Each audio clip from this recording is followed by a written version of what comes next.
ನಮಸ್ಕಾರ. ಇತ್ತೀಚೆಗೆ ಎಲ್ಲರ ತಲಲ್ಲೂ ಒಂದೇ ಪ್ರಶ್ನೆ ಓಡ್ತಿದೆ, ಬೆಳ್ಳಿಯ ಬೆಲೆ ಯಾಕೆ ಹೀಗೆ ಗಗನಕ್ಕೇರ್ತಿದೆ ಅಂತ, ಅಲ್ವಾ? ಸರಿ, ಇವತ್ತಿನ ನಮ್ಮ ಈ ವಿಶ್ಲೇಷಣೆಯಲ್ಲಿ ಇದೇ ಪ್ರಶ್ನೆಗೆ ಉತ್ತರ ಹುಡುಕೋಣ. ಬನ್ನಿ, ಬೆಳ್ಳಿಯ ಈ ಅಸಾಮಾನ್ಯ ಏರಿಕೆಯ ಹಿಂದಿನ ಅಸಲಿ ಕಥೆ ಏನು ಅಂತ ಒಟ್ಟಿಗೆ ನೋಡೋಣ. ನೋಡಿ, ಈ ಇಡೀ ವಿಷಯವನ್ನ ನಾವೊಂದು ತನಿಖೆಯ ಥರನೇ ನೋಡೋಣ, 5 ಮುಖ್ಯ ಹಂತಗಳಲ್ಲಿ. ಮೊದಲು ಬೆಳ್ಳಿಯ ಈ ಬೆರಗುಗೊಳಿಸೋ ಏರಿಕೆ ಬಗ್ಗೆ ಮಾತಾಡೋಣ. ಆಮೇಲೆ ಪೂರೈಕೆ ಮತ್ತು ಬೇಡಿಕೆಯ ಆಟ ಏನು ಅಂತ ತಿಳ್ಕೊಳ್ಳೋಣ. ಹಾಗೆ ಮುಂದೆ ಏನಾಗ್ಬೋದು ಅನ್ನೋ ಮುನ್ಸೂಚನೆಗಳನ್ನು ನೋಡೋಣ. ಕೊನೆಗೆ ಒಂದು ಬಹಳ ಮುಖ್ಯವಾದ ಎಚ್ಚರಿಕೆಯ ಮಾತು ಇದೆ. ಹಾಗಾದ್ರೆ ಶುರು ಮಾಡೋಣ ಅಲ್ವಾ? ಓಕೆ, ಹಾಗಾದ್ರೆ ನಮ್ಮ ತನಿಖೆಯ ಮೊದಲ ಭಾಗ. ಈ ಇಡೀ ಚರ್ಚೆ ಶುರುವಾಗಿದ್ದೇ ಒಂದು ಸಂಖ್ಯೆಯಿಂದ. ಬೆಳ್ಳಿ ಮಾರುಕಟ್ಟೆಯಲ್ಲಿ ನಿಜಕ್ಕೂ ಆಗಿದ್ದೇನೋ ಅಂತ ಹೇಳ್ತೀನಿ ಕೇಳಿ. ಆ ಶಾಕಿಂಗ್ ಸತ್ಯ ಇಲ್ಲಿದೆ. ನಂಬೋಕೆ ಸ್ವಲ್ಪ ಕಷ್ಟ ಆಗ್ಬೋದು, ಆದರೆ ಇದು ಪಕ್ಕಾ ಸತ್ಯ. 2025ರಲ್ಲಿ ಎಂಸಿಎಕ್ಸ್ನಲ್ಲಿ ಬೆಳ್ಳಿ ಕೊಟ್ಟಿರೋ ರಿಟರ್ನ್ ಬರೋಬ್ಬರಿ 144%. ಅಬ್ಬಾ, ಇದು ಬರೀ ಚಿನ್ನವನ್ನಷ್ಟೇ ಅಲ್ಲ, ಬಹುತೇಕ ಎಲ್ಲ ಇನ್ವೆಸ್ಟ್ಮೆಂಟ್ಗಳನ್ನು ಮೀರಿಸಿ ಮುಂದೋಗಿದೆ. ಈ ಒಂದು ಬೆಳವಣಿಗೆ ಇದೆಯಲ್ಲ, ಇದು ಜಗತ್ತಿನಾದ್ಯಂತ ಹೂಡಿಕೆದಾರರ ಗಮನ ಸೆಳೆದಿದೆ. ಸಹಜವಾಗೇ ಕೆಲವು ಪ್ರಶ್ನೆಗಳು ಹುಟ್ಕೊಳ್ಳುತ್ತೆ. ಅಷ್ಟಕ್ಕೂ ಈ ಮಟ್ಟದ ಏರಿಕೆಗೆ ಕಾರಣವಾದರೂ ಏನು? ಮುಂದೆ ಏನಾಗಬಹುದು? ಇದೇ ನಮ್ಮ ಇವತ್ತಿನ ವಿಶ್ಲೇಷಣೆಯ ಮುಖ್ಯ ಉದ್ದೇಶ. ಈ ಪ್ರಶ್ನೆಗಳಿಗೆ ಉತ್ತರ ಬೇಕು ಅಂದ್ರೆ ನಾವು ಮಾರುಕಟ್ಟೆಯನ್ನ ಸ್ವಲ್ಪ ಆಳವಾಗಿ ನೋಡಬೇಕಾಗುತ್ತೆ. ಬನ್ನಿ ನೋಡೋಣ. ನಮ್ಮ ತನಿಖೆಯಲ್ಲಿ ಸಿಕ್ಕಿರೋ ಮೊದಲ ಸುಳಿವು ಸಪ್ಲೈ ಅಂದ್ರೆ ಪೂರೈಕೆ. ನೋಡಿ, ಯಾವುದೇ ವಸ್ತುವಿನ ಬೆಲೆ ಅದು ಎಷ್ಟು ಸಿಗುತ್ತೆ ಅನ್ನೋದ್ರ ಮೇಲೆ ನಿಂತಿರುತ್ತೆ. ಬೆಳ್ಳಿಯ ವಿಷಯದಲ್ಲಂತೂ ಇದು ತುಂಬಾನೇ ಮುಖ್ಯ. ಹಾಗಾದ್ರೆ ಮಾರುಕಟ್ಟೆಯಲ್ಲಿ ಬೆಳ್ಳಿಯ ಲಭ್ಯತೆ ಯಾಕೆ ಕಡಿಮೆ ಆಗ್ತಿದೆ? ನಮ್ಮ ಮೊದಲ ಸುಳಿವು ಇಲ್ಲೇ ಇದೆ. ಬೆಲೆ ಏರಿಕೆಯ ಹಿಂದಿರೋ ಒಂದು ದೊಡ್ಡ ಕಾರಣ ಸಪ್ಲೈ ಡೆಫಿಷಿಟ್, ಅಂದ್ರೆ ಪೂರೈಕೆಯ ಕೊರತೆ. ಇನ್ನು ಸರಳವಾಗಿ ಹೇಳ್ಬೇಕಂದ್ರೆ ಮಾರುಕಟ್ಟೆಯಲ್ಲಿ ಜನ ಕೇಳ್ತಿರುವಷ್ಟು ಬೆಳ್ಳಿ ಸಿಗ್ತಾ ಇಲ್ಲ ಅಷ್ಟೇ. ಹಾಗಂತ ಈ ಕೊರತೆಯೇನೂ ಸಣ್ಣದಲ್ಲ. 2025ರ ಅಂದಾಜಿನ ಪ್ರಕಾರ ಜಗತ್ತಿನಾದ್ಯಂತ ಸುಮಾರು 117.6 ಮಿಲಿಯನ್ ಔನ್ಸ್ಗಳಷ್ಟು ಬೆಳ್ಳಿಯ ಕೊರತೆ ಇದೆ. ಯೋಚನೆ ಮಾಡಿ, ಇಷ್ಟು ದೊಡ್ಡ ಮಟ್ಟದ ಕೊರತೆ ಇದ್ದಾಗ ಬೆಲೆ ಮೇಲೆ ಒತ್ತಡ ಬೀಳೋದು ಸಹಜ ಅಲ್ವಾ? ಹಾಗಾದ್ರೆ ಈ ಬೆಳ್ಳಿ ಬರುತ್ತೆ ಎಲ್ಲಿಂದ?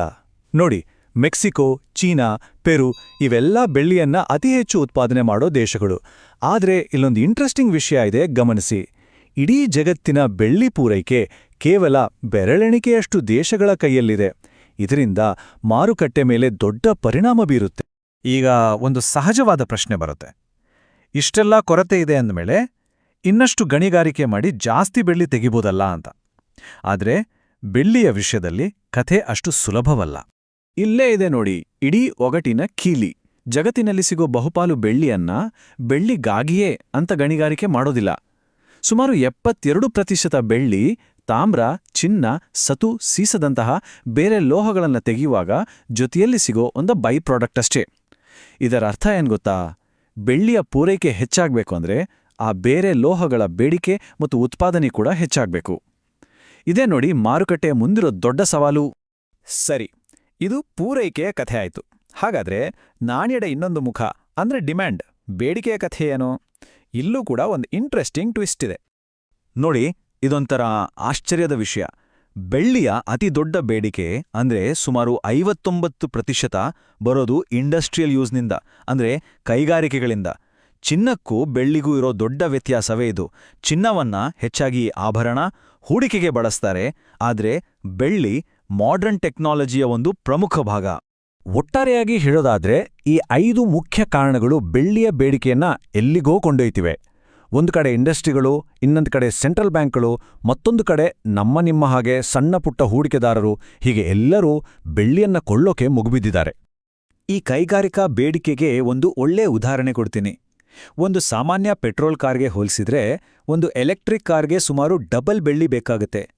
ಈಗ ಜಗತ್ತು ಎಲೆಕ್ಟ್ರಿಕ್ ವಾಹನಗಳ ಕಡೆಗೆ ಹೋಗ್ತಿರೋದ್ರಿಂದ ಬೆಳ್ಳಿಯ ಬೇಡಿಕೆ ಕೂಡ ಆಕಾಶಕ್ಕೆ ಮುಟ್ಟುತ್ತಿದೆ. ಅಷ್ಟೇ ಅಲ್ಲ, ಸೋಲಾರ್ ಪ್ಯಾನೆಲ್, 5G, AI ಅಂತ ಎಲ್ಲಾ ಕಡೆಯೂ ಬೆಳ್ಳಿದ್ದೇ ಕಾರುಬಾರು. ಕೇವಲ ಕಂಪನಿಗಳು, ಜನಸಾಮಾನ್ಯರು ಅಷ್ಟೇ ಅಲ್ಲ, ಈಗ ದೇಶಗಳೇ ಬೆಳ್ಳಿಯನ್ನ ಕೊಂದುಕೊಳ್ತಾ ಇವೆ. ರಷ್ಯಾ, ಸೌದಿ ಅರೇಬಿಯಾದಂಥ ದೇಶಗಳ ಸೆಂಟ್ರಲ್ ಬ್ಯಾಂಕ್ಗಳು ತಮ್ಮ ಖಜಾನೆಯಲ್ಲಿ ಬೆಳ್ಳಿಯನ್ನ ಶೇಖರಿಸಿ ಇಟ್ಕೊಳ್ತಾ ಇವೆ. ಯಾಕೆಂದ್ರೆ ಆರ್ಥಿಕವಾಗಿ ಅನಿಶ್ಚಿತತೆ ಇದ್ದಾಗ ಬೆಳ್ಳಿಯನ್ನ ಒಂದು ಸೇಫ್ ಇನ್ವೆಸ್ಟ್ಮೆಂಟ್ ಅಂತ ಪರಿಗಣಿಸಲಾಗುತ್ತೆ. ಸರಿ, ಈಗ ಪೂರೈಕೆಯ ಸಮಸ್ಯೆ ನೋಡಿದ್ವಿ. ಬೇಡಿಕೆಯ ಭರಾಟೆನೂ ನೋಡಿದ್ವಿ, ಈಗ ನಮ್ಮ ತನಿಖೆಯ ಕ್ಲೈಮ್ಯಾಕ್ಸ್ಗೆ ಬಂದಿದ್ವಿ. ಈ ಎಲ್ಲವನ್ನೂ ನೋಡಿ ಎಕ್ಸ್ಪರ್ಟ್ಸ್ ಭವಿಷ್ಯದ ಬಗ್ಗೆ ಏನ್ ಹೇಳ್ತಾರೆ? ದೊಡ್ಡ ದೊಡ್ಡ ಫೈನಾನ್ಷಿಯಲ್ ಕಂಪನಿಗಳ ಪ್ರಕಾರ 2026ರಲ್ಲಿ ಬೆಳ್ಳಿಯ ಬೆಲೆ ಸುಮಾರು 12% ಹೆಚ್ಚಾಗ್ಬೋದು. ಅದೇ ಟೆಕ್ನಿಕಲ್ ಅನಾಲಿಸಿಸ್ ಪ್ರಕಾರ ನೋಡೋದಾದರೆ ಸುಮಾರು 20% ರಿಟರ್ನ್ ಸಿಗ್ಬೋದು ಅಂತ ಅಂದಾಜಿಸಲಾಗಿದೆ. ಅಂದ್ರೆ ಮೊದಲಿದ್ದಷ್ಟು ದೊಡ್ಡ ಜಂಪ್ ಇಲ್ಲದೇ ಇದ್ರೂ ಏರಿಕೆ ಮುಂದುವರಿಯುತ್ತೆ ಅನ್ನೋದು ಸದ್ಯಲ್ಲ ನಿರೀಕ್ಷೆ. ಆದರೆ ನಿಲ್ಲಿ, ಯಾವುದೇ ಹೂಡಿಕೆಯ ವಿಶ್ಲೇಷಣೆ ಒಂದು ಎಚ್ಚರಿಕೆಯ ಮಾತಿನೊಂದಿಗೆ ಮುಗಿಬೇಕು. ಭವಿಷ್ಯದ ಬಗ್ಗೆ ಆಸೆ ಇರೋದು ಸರಿ, ಆದರೆ ಇತಿಹಾಸ ನಮಗೆ ಕಳಿಸೋ ಪಾಠಗಳನ್ನ ಮರೆಯೋ ಹಾಗೆ ಇಲ್ಲ. ಈ ಒಂದು ವಿಷಯವನ್ನ ತಲೆಯಲ್ಲಿ ಇಟ್ಕೊಳ್ಳೋದು ಬಹಳ ಮುಖ್ಯ. ಕಮಾಡಿಟಿ ಮಾರ್ಕೆಟ್, ಅದರಲ್ಲೂ ಬೆಳ್ಳಿ, ಸಿಕ್ಕಾಪಟೆ ವಾಲಟೈಲ್, ಅಂದ್ರೆ ಅನಿರೀಕ್ಷಿತ. ಇವತ್ತು ಏರಿದ್ದು ನಾಳೆನೂ ಏರುತ್ತೆ ಅನ್ನೋಕೆ ಯಾವ ಗ್ಯಾರಂಟಿನೂ ಇರೋದಿಲ್ಲ. ಈ ವಾಸ್ತವಕ್ಕೆ ಈ ಟೈಮ್ಲೈನ್ ಕನ್ನಡಿ ಹಿಡಿಯುತ್ತೆ ನೋಡಿ. 2011ರಲ್ಲಿ ಬೆಳ್ಳಿ ತನ್ನ ಆಲ್ ಟೈಮ್ ಹೈ